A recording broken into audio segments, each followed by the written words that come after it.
Well, welcome again, everyone, to the Institute for Government and to everyone online for our second keynote of the day, which I'm delighted to say is from John Glen, Minister for the Cabinet Office and Paymaster General, and Member of Parliament for Salisbury and South Wiltshire since 2010.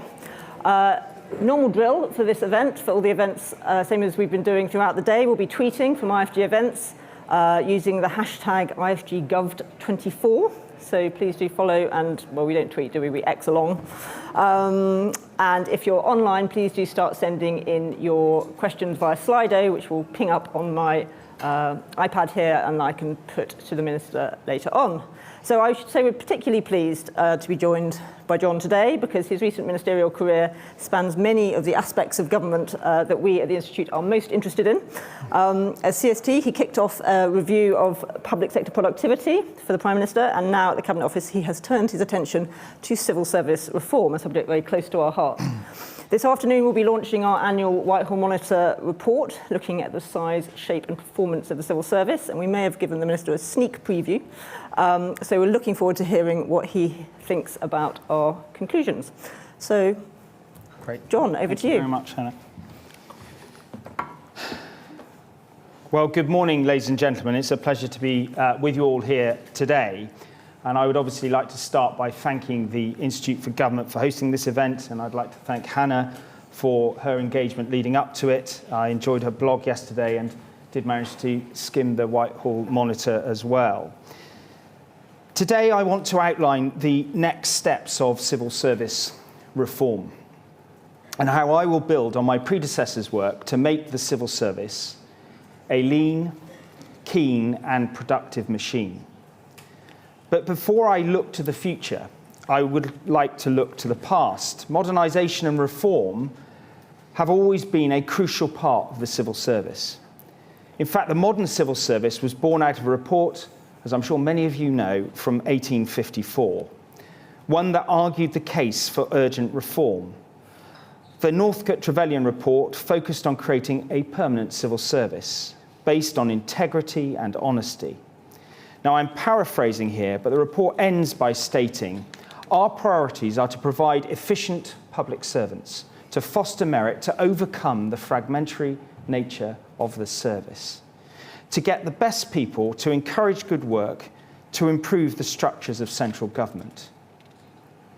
It could have been written yesterday, but actually next month that report celebrates its 170th anniversary. And I think these priorities will speak to the public's concerns. They want a public service that is easy to navigate, one where the best people are in the right jobs, where their lives are made easier by government decisions. And it's these priorities that I will discuss today and how I will seek to help the civil service to achieve them. Now, the size of our civil service has always shifted.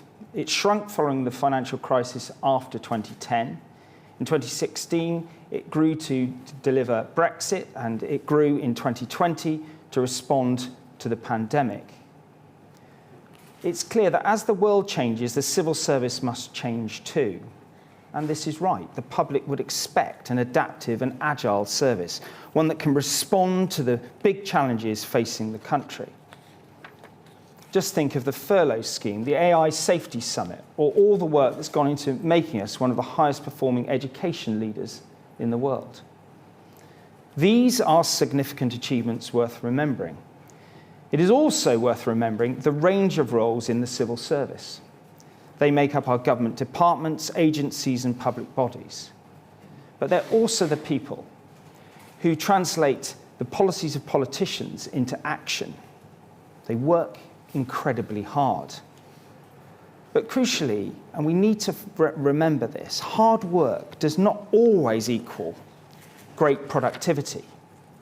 We must improve to keep pace with innovation in the private sector. For too long, productivity in the public sector has not been a high enough priority. We have thrown more people at our biggest challenges, but have more to do to embrace the potential of technology and innovative ways of working. And as a very recent Chief Secretary to the Treasury, I know that public finances are tight. They're always tight if you ask a Chief Secretary. Now, having established the Public Sector Productivity Review, I focused on squeezing every pound to deliver for taxpayers, and I carry that focus with me in my new role in the Cabinet Office. I know how important it is that the civil service cracks its productivity puzzle, because doing so will open the door to greater productivity across our entire public sector. We can only afford a civil service that embraces innovation, especially when we consider the challenges ahead. Demand for public services is growing, not just because of the immediate cost of living pressures, but an ageing population means we need to carefully consider many of our policies. The cost of running government is also increasing. Tech costs more, and government debt costs more to manage. So we have a public that is rightly expecting more, but is also costing us more just to stand still. Now, as the Minister responsible for civil service reform, I'm relentlessly focused on its future. It is clear we have to do more with less. But I don't think it's about cutting corners. It is about being more productive. It's about encouraging the best possible performance. It's about bringing our people with us to embrace the possibilities that modernisation brings. Now, I hope I'm not arrogant enough, 10 weeks into the job, to think I'm the first to recognise these challenges. My predecessors, and there have been many of them, have set some fantastic work in motion already, most recently Sir Jeremy Quinn, and not least the inimitable Lord Maud and his series of reforms. And I was happy to discuss this speech with him last evening. The foundation for my work is the declaration of government reform led by Michael Gove in 2021, where all permanent secretaries and the Cabinet agreed a programme of reform. It was an ambitious programme focused on greater efficiency and productivity, and we've already made some great progress, like merging 200 legacy IT systems into 5 corporate services. And we've moved 16,000 London civil service roles into cities like Aberdeen, Cardiff, Wrexham and Belfast, making a civil service representative of the public it serves. That's all good, but what's missing? For me, there are 3 areas we can focus on to accelerate civil service modernisation: embedding technology, embracing simplicity, and enabling people's potential. So let me first turn to technology. My vision is that every single civil servant is either actively delivering or enabled by digital technology in their day-to-day job, whether that's eliminating bureaucracy or coming up with new ideas to support our citizens. Much of the focus is on how we in government use AI. But I'm clear that it's not an inevitable solution. AI will only work if it's properly embedded, if it's clear why and how we're using it, and that civil servants get the right training and support to use it well. I'm pleased to say we are already taking exciting first steps to unlock the benefits of generative AI, ensuring that our AI teams are working with industry experts in order to solve some of the public sector's most pressing problems, like launching AI pilots to make it easier for people to claim compensation in the case of criminal injury. I believe better use of technology allows us to encapsulate everything that I've already spoken about. Powered by the right people, it will improve how we deliver to the public at lower cost. For example, before, if you wanted to sign a mortgage deed, complete a DBS check, or manage your company's apprenticeship scheme, you had to sign into each specific government website, re-enter your personal details again and again and again. So we released a gov.uk app which uses the One Login system. It's already been downloaded 4.5 million times, and it's whittled 29 service logins down to just one sign-in process. It's so successful, we're rolling it out to over 100 other services this year. And it's a great example of how we can better serve the public, especially where they engage directly with public service. But tech and artificial intelligence are not a one-size-fits-all solution to our issues. I believe there is a lot we can do by simplifying our processes. Inevitably, the government is and always will be a complex organisation. But I fear that now it's more complex than it needs to be. Complex processes hide inefficiencies. Simplifying how we work will make the civil service more productive and will help us improve public services. I want to acknowledge the work of my ministerial colleague, Esther McVeigh, who has come into her new post in the Cabinet Office to root out our inefficiencies. She brings a refreshing clarity and analysis to how the government works. A clarity which I and the public truly welcome. It was a vision shared by Lord Maud, who also wanted to see improved accountability. Today, we are considering ways to improve accountability in the civil service, including accountability to ministers. The public expect no less, because they too want the processes and services they use to be more straightforward. So take universal credit, for instance. It replaced a complicated landscape of multiple benefits administered by multiple organisations. Now, at points along the delivery journey, people were complaining it was taking too long. But we stuck to it and steadily implemented it. And now, 5 years after its introduction, the change it has brought is remarkable. It provided essential support throughout the pandemic rapidly and will save £650 million per year by 2027. Now, that was a big idea with big benefits, and it didn't just happen. It took combined effort of civil servants, local councils, politicians, and thousands more to make it work, and I pay tribute to them all, who over half a generation have transformed this complex service into a simple and productive one. Projects like that demonstrate how our approach to policy development needs to change. It needs to prioritise productivity as a goal from the outset and ensure we are building an evidence base demonstrating which interventions work and which don't.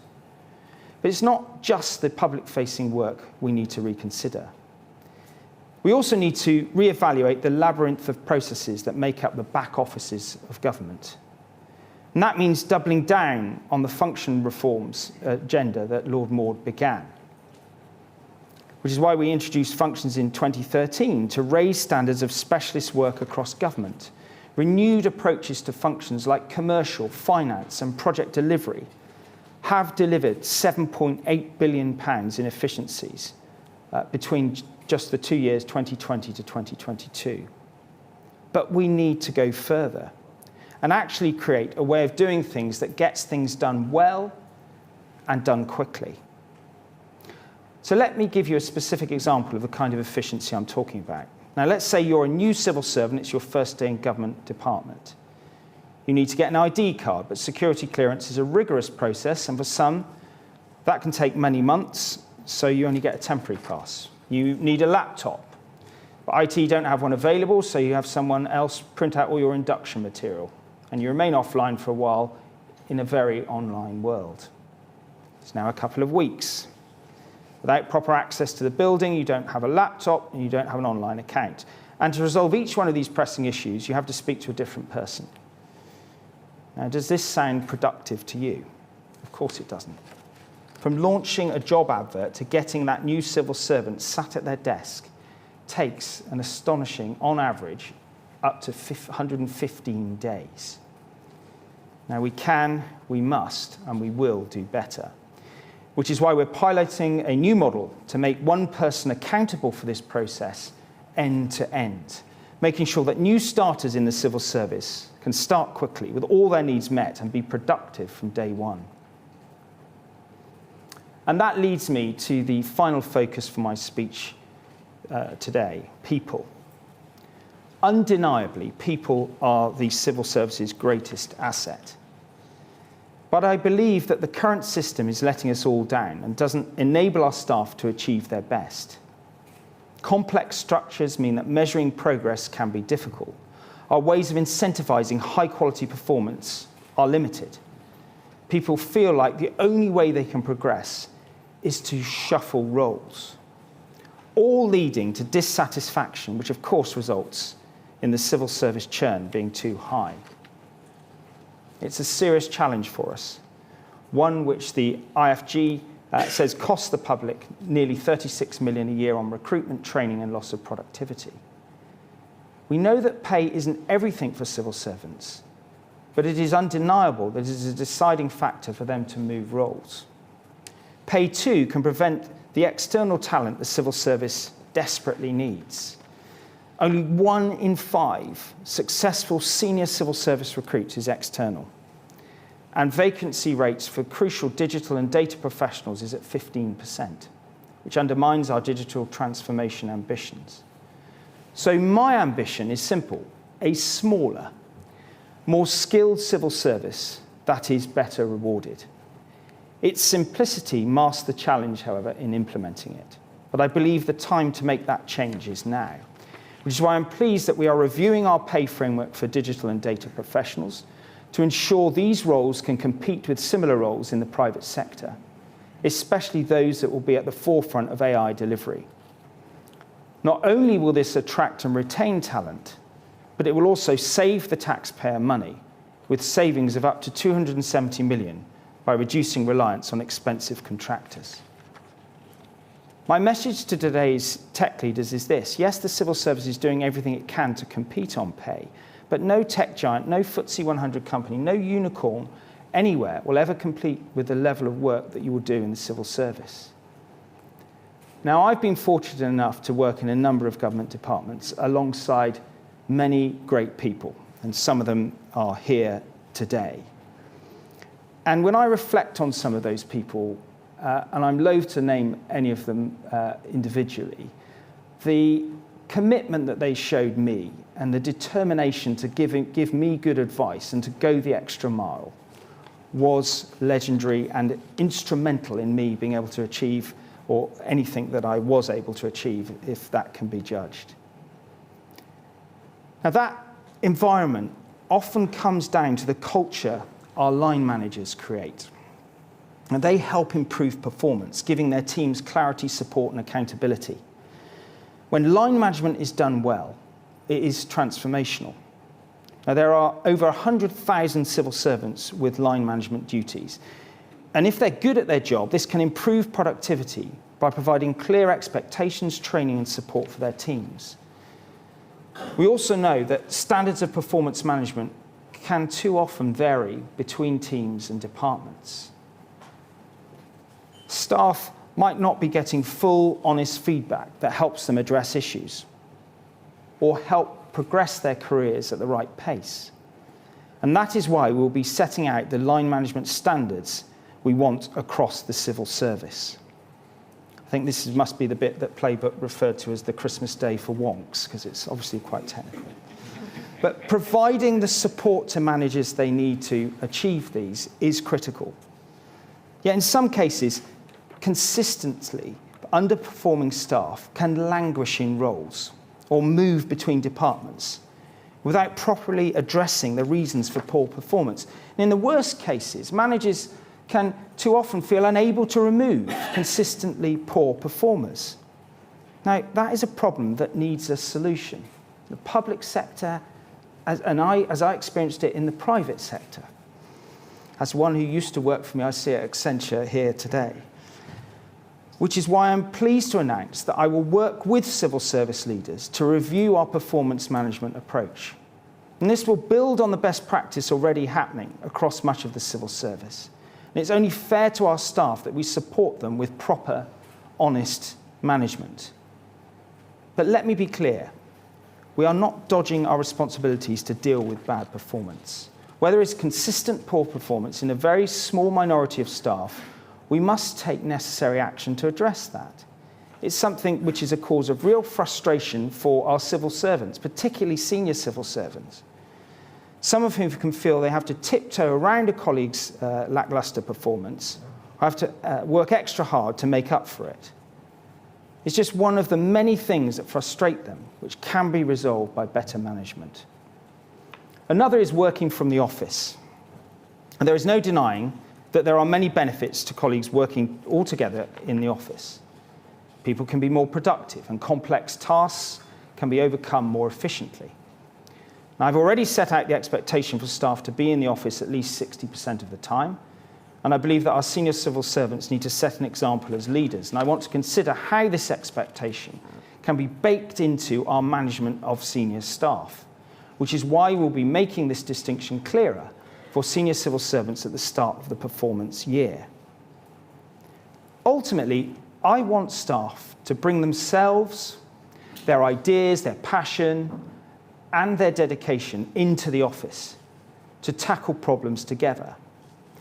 I've already spoken about how we are building a public sector that reflects the society it serves. But I know that there have been questions raised on the role of staff networks in supporting that effort. Now, I am sincerely grateful to the work of civil servants in these networks who help to make their profession open and inclusive.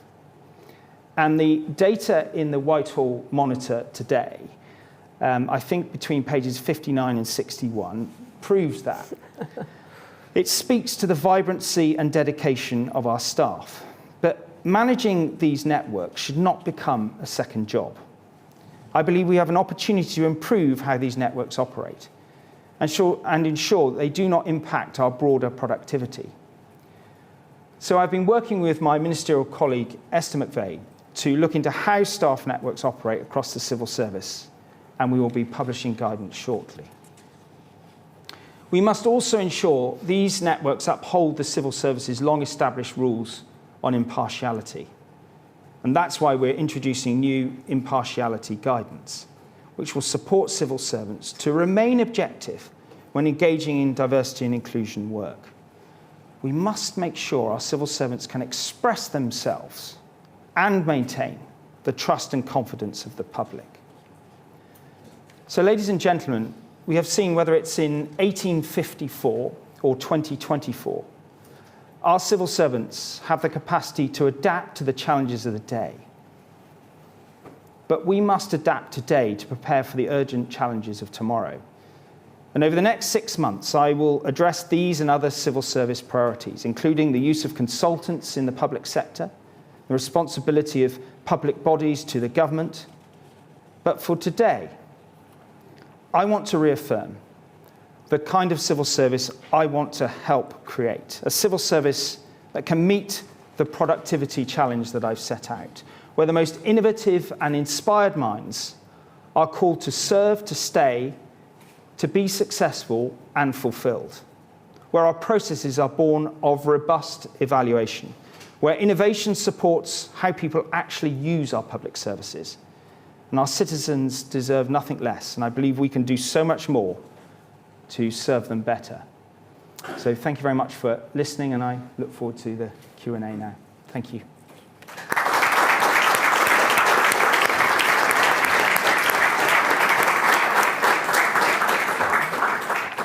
Thank you very much, John. And I'll just put a few questions myself, Sure. and I'll be coming to the room, so make sure you've got your questions ready. So, a lean, keen and productive machine. I thought that was very good.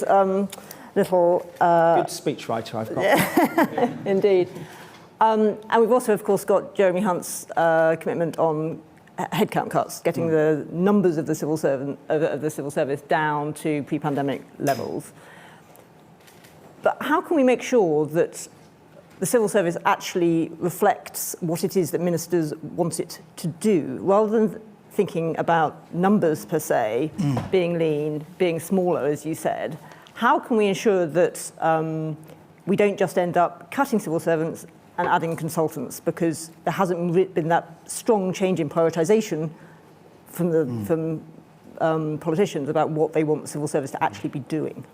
Well, Hannah, I think I'd start by saying, I don't sit there in my office with a number or a sort of pure ideological approach to saying it's got to be X or Y. But Jeremy Hunt sort of has, hasn't he? He said pre-pandemic levels. He has, but let me just develop this, right? So we were at 384,000 civil servants in 2016, and I think we're now at 5,000, right? That is significant growth. Now, I've explained that Brexit and COVID, when you're going to develop a furlough scheme in 6 weeks, you're going to need extra people. But we have come through that season. And what I've said in my speech, and what I mean to say, is that we've got to fuse the opportunities of technology well-motivated, performance-managed staff with the sort of innovation in processing and thinking. And I gave a number of examples of that. And I think if we adopt that universally across everything we do, with clarity around evaluation of policy and how we can optimize its implementation, and that means more investment in new tracks of people from digital. I think we're at 5.5% of the civil service are now in classified in that digital track. We're aiming for 6%. But in the private sector, it's 12%. So it is about the fusion of people, innovative processes and technology that we can get to a better place. And I also think, as I go through the budgeting round now with the Cabinet Office, and I look at the numbers of people that I see there, and I look at the gap between what was planned to be there and what has actually been there, I'm bound to ask, well, what was not delivered this previous year? And what structures have not been really challenged? And what delivery modes have been really challenged? What are people doing? I'm not against any part of the civil service, but I do think it's important that we challenge on the combination of those three sort of core elements to delivery. Yeah, I think for what it's worth, we absolutely agree that it's all those things you're saying are right. It's the sort of starting with a number approach which seems to not actually tally with what you're saying. Well, I think there's a lot of cynicism and skepticism, and when we've seen numbers go up, I think by 60,000 since 2019, then people need to know that there's a moment where you can actually say, look, this has got to stop. We can't have this keep going on. And what are we actually doing here? How can we be sure? And we need to have as I think your blog was drawing out, we need a candour around what we're trying to do and how many people it takes to deliver it, and how we do things differently. And there are ways of doing things differently. But I also think, as I said, AI is not a sort of panacea for every process reform. It has a massive opportunity. I think been looked at, and there's 28 billion of savings over time that can be made. But to deliver that, we need to execute it well. So it will be a combination. And it will also be about saying, well, we'll need less roles over here, and we'll need more on a different employment basis, and we'll need more secondees, we'll need more people from the private sector, and we'll have to challenge ourselves on what that employment model is for a different configuration. Yeah, I was just really struck looking at our own Whitehall Monitor that the civil service has increased by 3.6%, I think, over the last year, but around 80-something% of those roles were in immigration processing, were in prisons, and actually the front line delivery. It's not what people think of when they think cut the civil service, the Whitehall mandarins. It's actually those civil servants on the ground who are delivering, and as you said, there's demographic pressures and other things which are just increasing demand in those places. So it's difficult in some, you can't replace a prison officer with I think, AI. No, absolutely. And I think sometimes, to I think the point you made in your blog to set up today's conversations, is that we often get into sort of, quite superficial conversations about policy delivery. We get into headlines, and you're right to say that through reclassification of different agencies, you find that the numbers are higher. But actually, having gone through Brexit, we are doing things in different ways. Yep. If you think of the border checks, and as you pointed to in Home Office numbers, that is because there's been a shift in responsibilities. And but that doesn't mean you can't then say, right, well, how do you still optimise the numbers of people doing this? Turning to another IFG theme that we talk about a lot, churn, and I think churn alongside sort of low morale, increasing spend on consultancy, all the things you pick out in your speech. These are problems which have persisted. They're not new. So how do you think you can get a grip and make a change? Look, I'm not naive to the fact that there's been lots of people before me, and I'm not going to sit here and say I'm going to find brand new solutions to every area. But it is about actually saying, look, broadly, there's a consensus on most people that observe these things. Now, obviously, we've gone through a year of high inflation, cost of living pressures, and the restraint in pay has obviously been difficult for people across the economy. And that is obviously going to be reflected in some of these surveys that you see. But the point I want to make is that, I want highly motivated civil servants to say, look, I can see a pathway from coming in as from the fast stream to, take over a particular area of government or move in different areas, and a performance management framework that is going to reward that person to do so that they don't actually clear off after 5 years because they're stuck in a role and they're shuffled one way or another. And it's not as sort of bold as saying up or out, but it is about saying, well, let's have something that is clearer about what it takes to succeed. I mean, I cannot emphasize enough the quality of the people. And I was in the Treasury for 6.5 years, including a year as PPS to Philip Hammond. And a few weeks ago, I had Philip Duffy, who's Chief Executive of the Environment Agency, down to my constituency. And I was sat in a village hall just outside Salisbury dealing with flooding. And the depth of analysis and understanding that he had about how that agency was working and some of the challenges it has. And then I just remembered back to previous times in the first half of last year when he was sat in the Treasury giving pretty good advice on policy around productivity, growth and other things.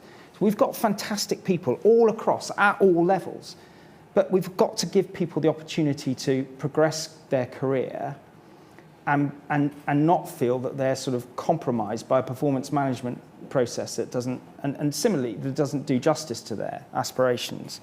But then equally, we can't grow all our talent for some of the delivery challenges we face and the opportunities we can do things differently with technology and AI. And so, but it's a false dawn to have a headcount cap and then find that contingent labour has gone up. I mean, that doesn't work for me. It seems illogical. So we need to get to grips with that. But it is about taking ownership of budgets, processes, and all the things I mentioned. Yeah, and I mean, it's very welcome to hear you talking about focusing in on recruitment and on, streamlining onboarding processes, which is something we've done a lot of work on, particularly in terms of bringing in talent into the civil service, and just as you say, the inefficiencies that make that too often ineffective, but also, as you say, the need to retain people once they arrive and make their careers fulfilling. So we're very welcome to hear you say that. I was intrigued, you had a line in your speech about improving accountability of civil servants, including to ministers. I wondered what you meant by that. Well, at the end of the day, if anything goes wrong, a UQ will be put up and a minister has to go and account for it. Now, sometimes the relationship between that conversation in Parliament and the actual underlying process is not quite as clear. And I think Francis Maud in his report makes clear this need for ministers to really be better sort of teed up to realise what opportunities they've got to influence and play a role in recruitment, to actually play a role in the arm's length bodies that they're responsible for.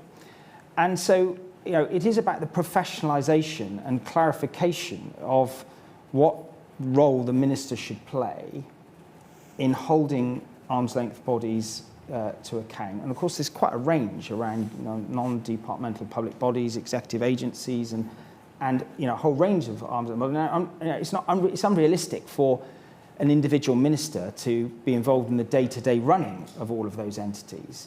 But there does need to be a clearer relationship between that ministerial accountability and delivery, an opportunity to influence that. I mean, we're elected as politicians. The Prime Minister appoints us to ministerial roles, and that's what we're there to do. And it's a serious business. And I think that general tenet of what Francis Maud talks about, which is about the professionalisation of ministerial roles. I mean, I was fortunate to do a role for 4.5 years as Economic Secretary.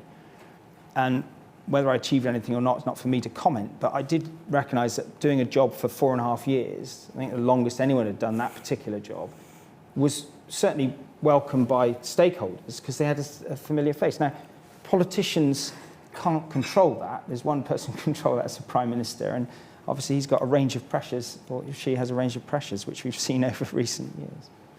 So you're talking there both about, in terms of accountability, which we, again, think is really important, about ministers' role in recruitment, so the Francis Maud stuff, but also clarifying the relationship between ministers and arm's length bodies, because sometimes there are really good reasons to have things at arm's length, absolutely. aren't there? I mean, like with regulators, it wouldn't be appropriate for, give an example that I'm familiar with, for me to be lobbied, as I was, repeatedly by fintechs for X regulatory approval. Well, that's Nikhil's job at the FCA or Sam Wood's job at the PRA to handle, and you wouldn't expect that. But often the political discourse distorts those lines of accountability, and you can call them out, and you hope that the commentary around it will be clarifying over who knew what when. But the bottom line is, in a robust challenge in a democracy, you'd expect as ministers to be challenged, but you therefore need to clarify what you can do to influence that. Great. Okay, I'm afraid I'm going to have to give up asking my questions and let you all ask some questions. So my colleague Maddie has the mic. I will take groups of 3, I think. If anyone's next door and would like to ask a question, please just come to the door. And if you wouldn't mind telling us who you are and where you're from, then that would be excellent. Can we go to David Liddington on the aisle, please? Distinguished predecessor. David Liddington, trustee of the Institute, ex various government functions in the past. John, you spoke warmly about the functions and how you wanted to see them strengthened.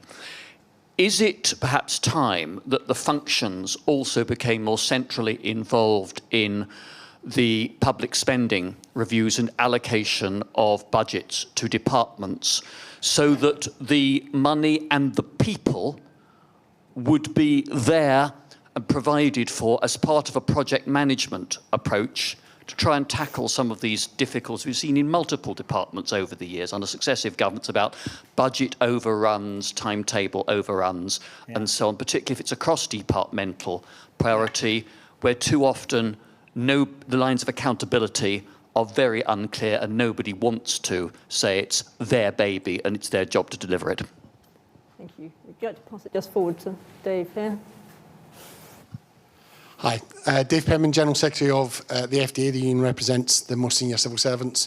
John, you've set out clearly the scale of the challenge facing government and the civil service, yet you've spent not an inconsiderable amount of time talking about what is quite a peripheral issue around staff diversity networks, including briefing to the press on Sunday. Do you not think, given the scale of the challenge, that can be interpreted by many civil servants as a bit of a culture war and lacks a bit of priority of a minister? And secondly, you talked about pay. Pay in the civil service is one of the few things that's actually in the direct control of ministers. They can pull levers and make things happen. So when can civil servants expect to see this better paid civil service that you talk about? Thank you. Thanks. Ian Watson from BBC. I just want to get a bit more clarity on some of the things you're saying about staff. So picking up on staff networks, are there any activities that you think ought to be banned during work time? On staff reward, which was mentioned, are you seeing, in your vision, extra pay for where you have vacancies, shortages in the civil service, or are you talking about across-the-board increases for a smaller civil service? And thirdly, when it comes to working in the office, are you saying that senior civil servants would be expected to be in the office more than 60% of the time, and would their contract depend on that? Great. Well, thank you very much. I'll answer those questions in turn. So, David, look, in terms of the role of the functions, I think that there's variable success. So I think some of the functions have been hugely successful, like the commercial function has been really important. I met with about 6 permsecs last week to go through some of my thinking and ask them for their input.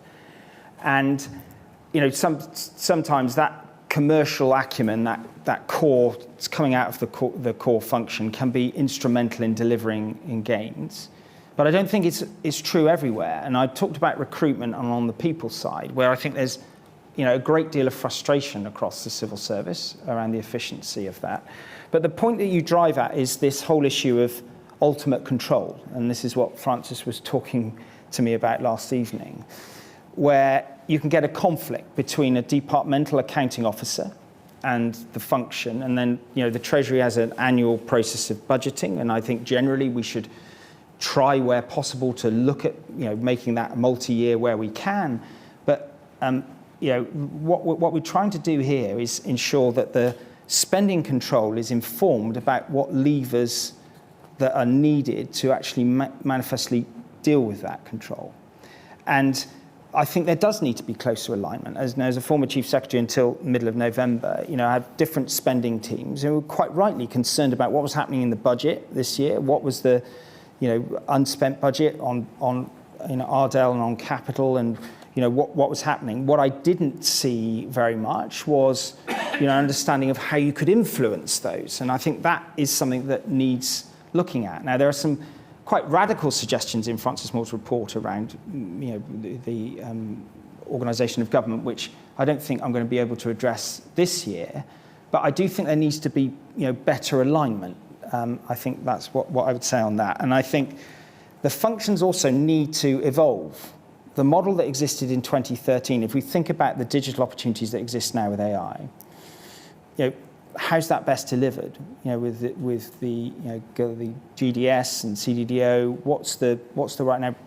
My colleague Alex Burkhardt is doing work with Laura Gilbert in number 10, looking at AI and sort of trying to get some of the use cases out there.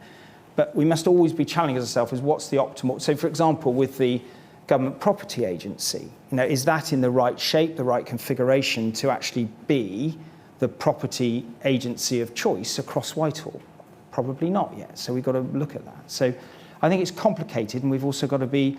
What I see is a matrix between all the departments across the top, and I see all the functions down the side, and I think the sort of the tick, if you like, by the departments about the use of the functions is probably not there in every case. And that's something that I'm keen to look at. Dave, when I answer your question, I wasn't trying to stoke any sort of culture wars or the other point about diversity. I think that the civil services have a good story to tell. And I mentioned in my remarks figures, I think pages 59 to 61 in the Monitor, 1.45 to 1.47. And if you look at the representation of LGB plus in the SCS, and you look at ethnic minorities in the fast stream, they are higher, significantly higher than the numbers in the UK population as a whole. That isn't true when it comes to socioeconomic diversity in the fast stream. If you look at the data that you show for eligibility of school meals and those who attended state schools, there's more work to be done. But I think the point is this: where examples come into the press, yes, they need scrutiny and they need clarification and how representative they are, and that's why we're looking at it and going to issue guidance. But when I was part of various networks when I was working in the private sector, I would do them before work or do them in the evening, and they were valuable parts of building good relationships around peer groups within my employment. And all I'm saying is, I think the public expect, if taxpayers' money is spent on civil servants and the whole of the public sector, they want to know that though these networks are important, that they're not actually taking a disproportionate amount of time. The problem we've got at the centre is that we don't have data points on all of this, and that's why I was very careful what I said. We want to look at it and issue guidance to clarify so people can be assured around that. Now, if I come to Ian in terms of, I think I've answered some of the questions about the staff networks. And sorry, I didn't mean to dodge the issue of pay either. Now, obviously, I've left the Treasury now. Now, we've delegated lots of pay things by departments since 1996, I believe. And, I do recognise it's a difficult issue across the economy. And obviously, I'm pleased that inflation is going down, despite the small blip. As the Chancellor said, it was never going to go in a straight line. But I think that presents a different context, and obviously we're working to see growth return to the economy. In terms of the in-office point, look, it seems bizarre to me on day one for me to say, right, we're going to have 60% of people's time in the office, and then not have any way of verifying it and measuring it. Now, there'll have to be consultation around how we do that. But I'm just making a reasonable point, I think, that we need flexibility. The COVID has given us new ways of working, and that still allows 2 days of the week to work flexibly. But there is a real advantage, and most private things, we benchmarked it against what the norm is broadly in the private sector. So I'm not attacking anyone. I'm just saying, look, people expect, if you're paid by the taxpayer, to be working together, but we obviously want to be reasonable And obviously, we've given people the right to request flexible working. And, those sorts of things are part of a modern employment package. But, we've got to find a way of actually making sure it works. And we can't have a disconnect between the senior civil service and those lower down. Great. Let's have another round of questions. Maddie, Chris here.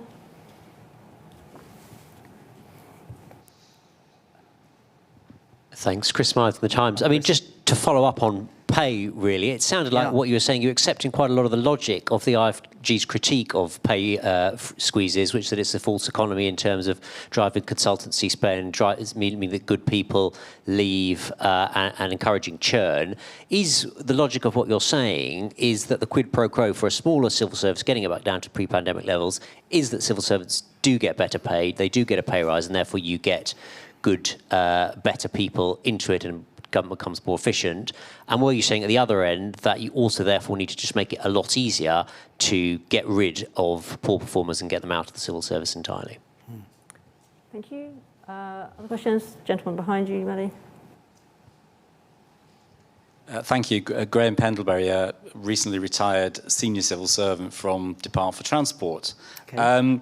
You're focusing, understandably, on public sector productivity, but private sector productivity has basically flatlined since 2010. So there seems to be a wider systemic problem in the UK that's not just limited to the public sector. So will you be looking at this kind of holistically, in a sense, and seeing what are the common issues across those, and how one might learn from them, how each might learn from the other? And just secondly, and I hope this doesn't sound cheeky, but I couldn't help but notice that you were reading your speech from a paper copy in a red folder with little coloured flags on it.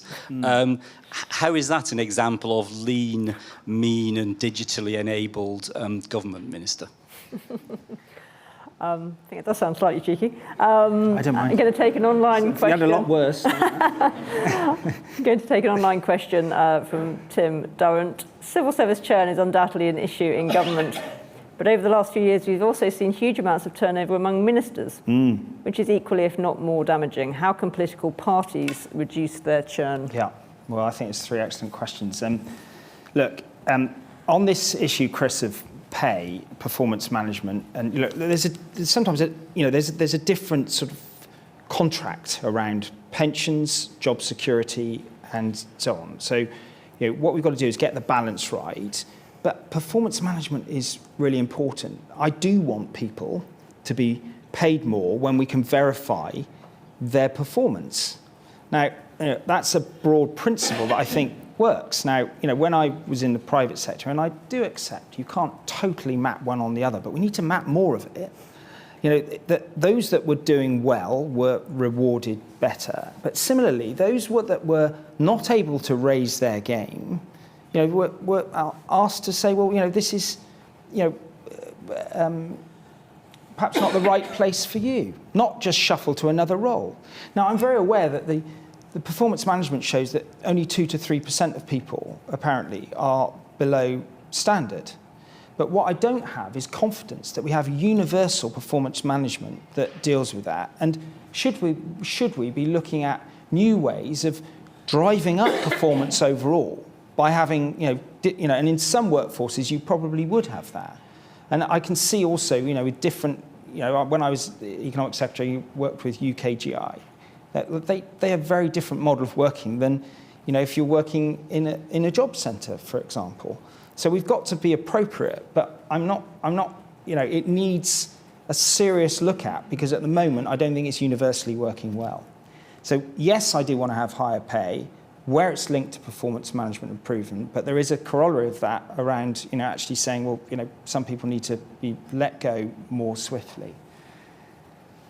Now, the issue of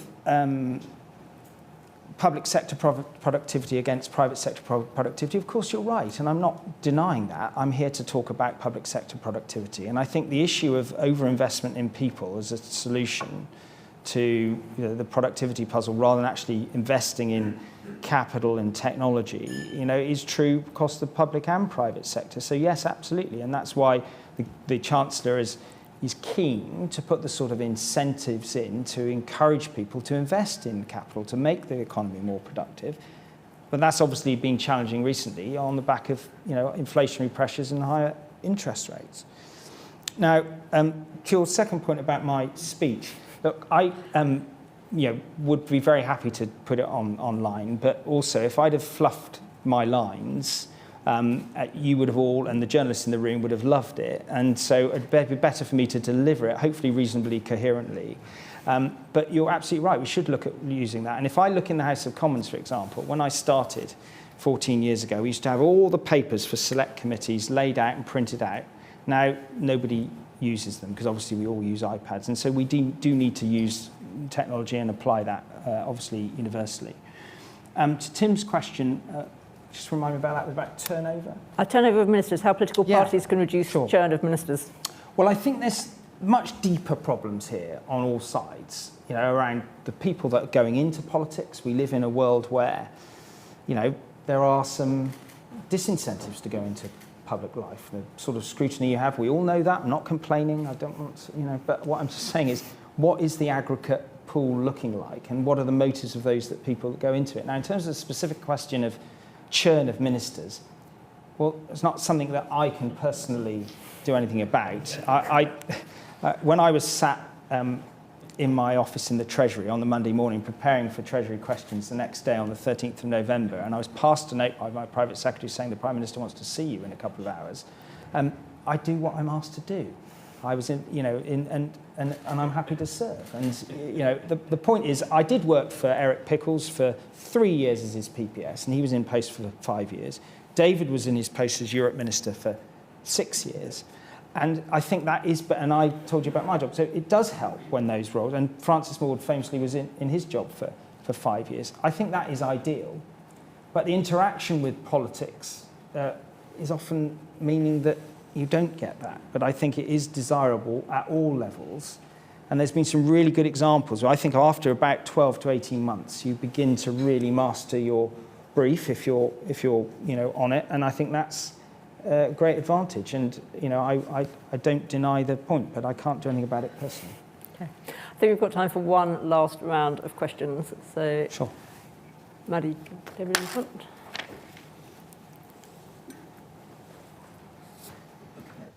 Hi, I thought one thing you didn't mention, but maybe important, is on the procurement side. Sorry, it's David Halpern, Behavioural Insights team and number 10 for Perez, and this place too. Is the, as team for Fujitsu, a great frustration that our public service procurement systems didn't take into account past performance, which would seem pretty bizarre to the rest of the world. Given that I think that's now law in the Act in October, I wonder if you want to talk a bit to that and what's the scale of gains you see? How many other Fujitsus will be able to stop or flush out? Thank you. Lady here.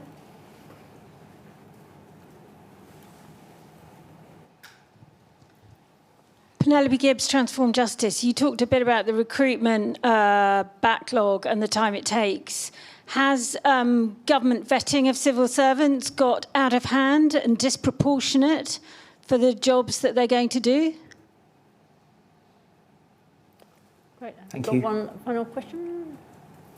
No, you're going to get away with two. Right, okay. Look, I can't speak to the whole of the lessons of Fujitsu. I mean, there's obviously an inquiry underway. As somebody who worked for Accenture for on and off for 13 years, government tech companies get involved in lots of different projects in different ways. Now, from what I can gather, there was a significant problem with that software that was not addressed, and lessons will be learnt from that, and we will look at that.